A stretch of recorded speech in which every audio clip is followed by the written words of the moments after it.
My name is Michelle Gorenstein, and I'm the Director of Community Outreach for the Seaver Autism Center for Research and Treatment at Mount Sinai, and I'm an assistant professor at the Icahn School of Medicine. Today, I'm going to be giving parents and caregivers some tips to help support individuals with autism spectrum disorder during the social distancing circumstances required during the coronavirus pandemic. So most individuals around the world have experienced an increase in anxiety due to the current pandemic. And for caregivers of an individual with autism spectrum disorder or any other neurodiversity, the stress of the current situation is really magnified. So caregivers are being asked to not only be their child's teacher, but also being asked to be the child's speech therapist, occupational therapist, physical therapist, ABA therapist, all while managing their other roles. And while many teachers and therapists are creating virtual sessions or classes, not all individuals on the spectrum can make use of kind of that teaching modality. For individuals on the spectrum, I've really seen a range of reactions. So for many individuals on the spectrum, I've seen an increase in anxiety, stress, emotion dysregulation, as their daily routines have really been changed significantly. Their social outlets have been removed, and the professional supports that they were receiving have either been eliminated completely or decreased in a significant way. However, I have seen some individuals on the spectrum who are kind of somewhat relieved and okay right now. They are okay because they are not being asked to leave their home. They're not having social demands placed on them. So I have seen a kind of large range of reactions due to the current circumstances. So while everybody's routine has been disrupted, for individuals with autism spectrum disorders, it's really important to try to create structure during this time. So one of the main things that we've been working with families on is creating a daily schedule, and that helps reduce anxiety in individuals. The detail and structure and type of schedule is going to really vary depending on the individual's cognitive ability, chronological age, and language levels. So a very basic structure, a very basic schedule might utilize just pictures and follow like a first and then format. So just having two parts of the schedule at one time. A more complex schedule might have multiple activities written out in a sequential order. Especially right now, I recommend writing schedules either on Post-it notes or using a whiteboard, just because every day there might be some adjustments needed to the schedule, and we want to kind of reinforce flexibility. Information on creating visual schedules can be found on our website, as well as there are tons of other resources available online for that. Another strategy that can be used to reduce stress for individuals with autism during this time is to organize a separate workspace. So many individuals with autism spectrum disorder are used to going into classrooms or day programs or pre-vocational programs that organize their environment with a lot of visual supports to allow them to be independent in their space as possible. So consulting with teachers and therapists about creating a similar environment at home could be really beneficial. On a very basic level, that might look like, for a school-age child, creating a separate workspace in the home for the child to do school. So it might be a separate table. If there is not that much space and you're living in an apartment, it might be a special seat at the kitchen table is the child's school seat. This setting, if possible, should take into account sensory issues and should try to minimize distractions. Caregivers can also try to organize all of the materials that their child would need during the course of the day. So for a school-age child, that might be getting the markers and crayons and pencils all in one spot and having everything organized. It also might mean thinking about what the assignment is and organizing the assignment in a meaningful way so that the child can know what exactly is expected of them. The last strategy that I would mention to kind of help individuals with autism spectrum disorder adjust to kind of all the changes taking place is utilizing social stories. Social stories are really effective in helping individuals learn what is going to be expected and helping individuals prepare for changes.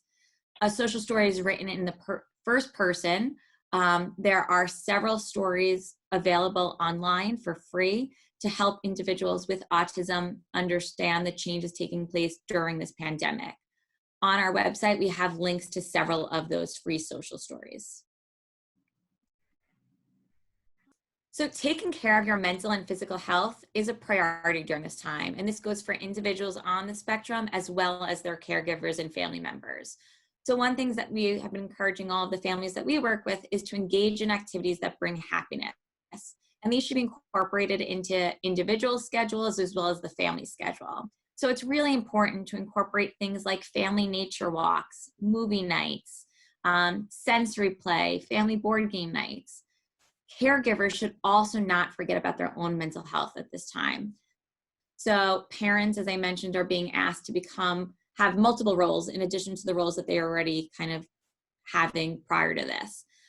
So caregivers really should be making sure that they're scheduling time in their daily schedule to take some alone time and do things that make them happy or reach out to their friends.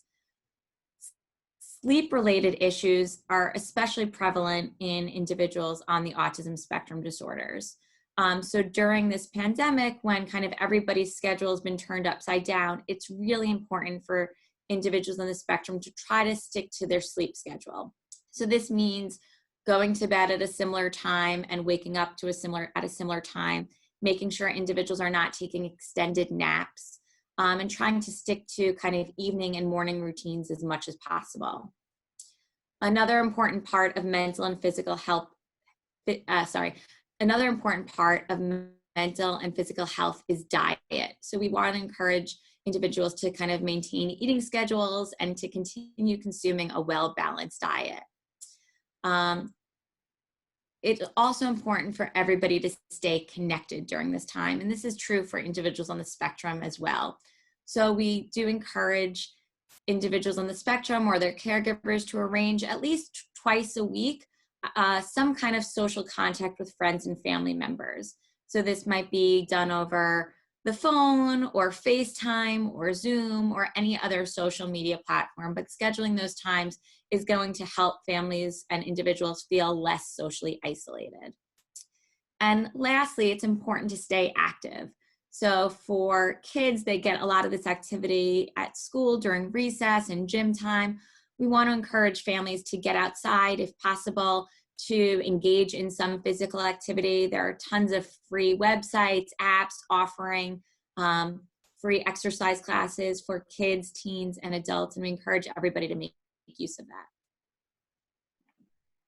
So it's important to remember that behavior is often a form of communication and typically serves either a function or produces a desired outcome.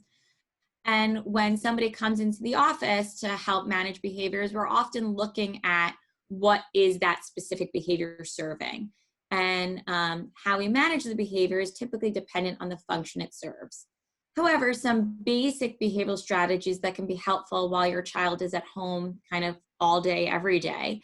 The first one, as I mentioned before, is establishing a routine and using visuals is going to be a really helpful tool in preventing behavioral outbursts as they both increase predictability and decrease anxiety. Some more active parenting strategies include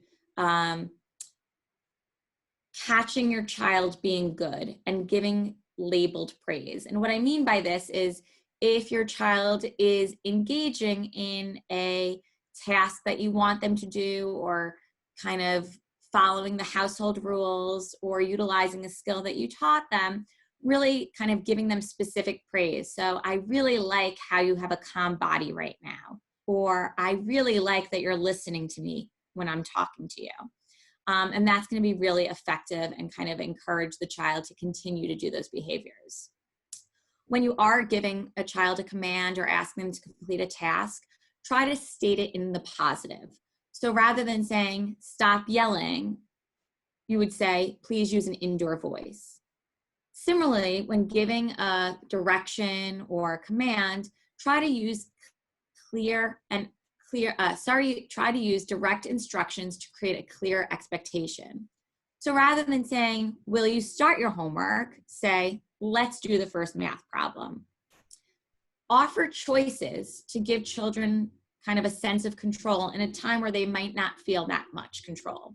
So if you have 2 worksheets to complete in math for the day, you might say, would you rather do this worksheet or that worksheet first? And give them control over which activity they get to do first.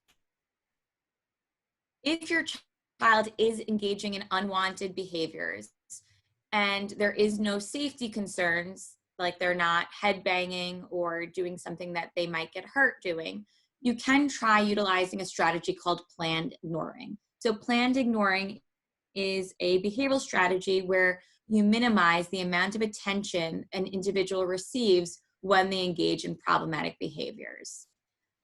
Lastly, there are some sensory strategies such as fidgets and weighted blankets, along with relaxation exercises such as diaphragmatic breathing, progressive muscle relaxation, that can also be helpful in reducing problematic behaviors. I would recommend that all caregivers reach out to their child's therapist and support staff to find out what strategies were useful for the individual in their either school setting or day program setting, and try to think about ways that you can incorporate those strategies into the home as well. So we all know that social skills are a core deficit of autism spectrum disorders. So it's very natural for parents to worry about our aggression in social skills during this period of social distancing. However, there are several ways that you can work on social skills with your child at home. I always recommend that parents target one specific skill a week. If you try to target too many, you and your child are both going to feel overwhelmed and it's not going to be successful. Caregivers can look at their child's IEPs or talk to the child's therapist to kind of get a better sense of what were the social skills goals in the child's school or day program, and can kind of continue to work on those specific goals. Once you've identified the skill you want to work on, think about activities that you can do at home that are fun, that utilize the skill. So for example, if a parent was working on listening skills, you can practice that skill by doing games like Simon Says, playing Zingo, playing a game like Clue. And all those games are going to kind of focus on getting the child to listen and attend. When you see the individual utilizing the skill, you're going to want to practice utilizing that labeled praise that I had mentioned earlier. So I love how you're listening with your ears right now, or I love how you have a calm body when you're listening to me. If you're working on a specific conversation skill, such as staying on topic, think about what is required of the individual to stay on topic. And you're going to teach the skill just like you would be teaching a math concept. To practice the skill, maybe you would set up a phone call with a family member or a friend. Before you have the phone call, you would rehearse what the child could say and how they would stay on topic. After the phone call, you would review with the child, first of all, what the child did successfully and what went well, and then discuss what they might try differently the next time. On our website, we have lots of other activities to practice social skills at home. So there are a lot of community resources available right now online for free. Several museums and cultural organizations around the world have created free online content for individuals during this pandemic. So families get to visit the Louvre, the Guggenheim Museum, the San Diego Museum. Families can visit the Louvre, the Taj Mahal, the Guggenheim Museum, the San Diego Zoo, all for free and all from the comfort of their own home. In addition, several musicians are streaming live performances.